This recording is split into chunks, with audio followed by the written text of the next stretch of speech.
À l'occasion d'un livre récent qui s'appelle « Vers un autre monde économique », on avait analysé la crise comme en fait une conjonction et un renforcement de trois crises différentes. Une crise de la valeur, avec au centre de cette crise de la valeur, de voir qu'est-ce que c'est que la valeur d'un bien, qu'est-ce que c'est que la valeur d'une entreprise, qu'est-ce que c'est que la valeur d'une action économique, la question des actifs immatériels. Qu'est-ce qu'on appelle immatériel?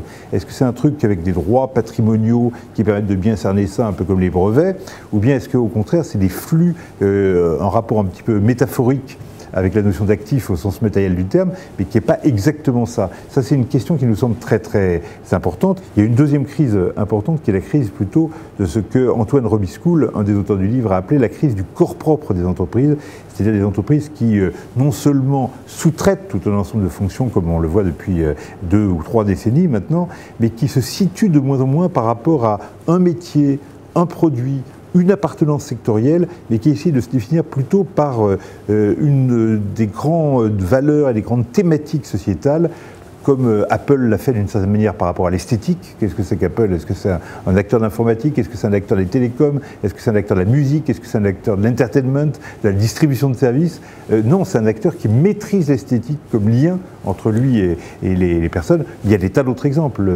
Danone qui se définit aujourd'hui non pas par des yaourts, mais par la santé. Tout ça, c'est des acteurs qui aujourd'hui essayent de transformer ce qu'on appelait autrefois en économie des externalités en éléments par rapport auxquels se définit l'activité économique elle-même.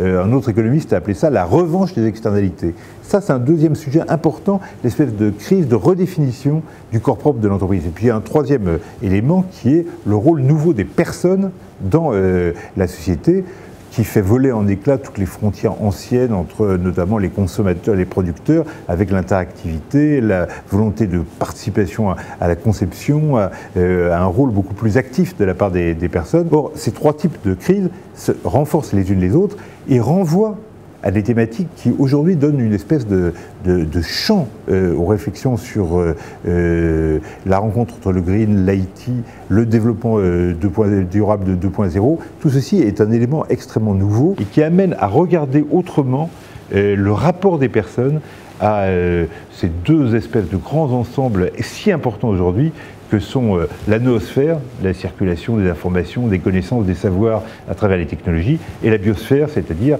tous les systèmes complexes qui s'organisent autour du vivant.